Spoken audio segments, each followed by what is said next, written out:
Ngayon guys, meron naman akong malaking order na naman. Ayan, gumagawa ko. Ano siya, bilog lang siya. Tapos lalagyan, yung sa gilid-gilid niya, lalagyan ko na ng ganito para mas lumaki. So after ito, makikita nyo yung itsura niya.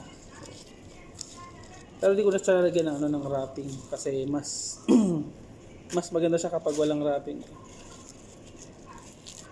Iba kasi request nila ganito. Mas nakaka-appreciate lang kasi minsan ganyan ito. Papalibutan nyo lang siya ng ganito. So, padami na ng padami ng ating order kaya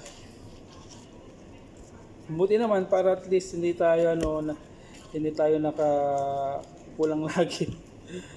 Di ba?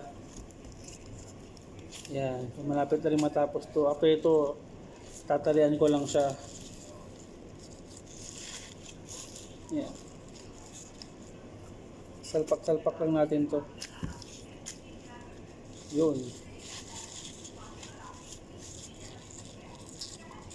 Ito pa, kulang pa dito sa kabila.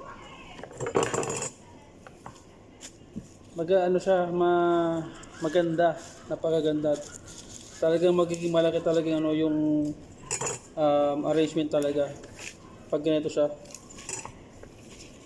Meron naman mas simple lang din, okay lang din sa simple lang pero 'di ba mas minsan na nga lang dapat lubos-lubosin na natin. Ganyan siya oh.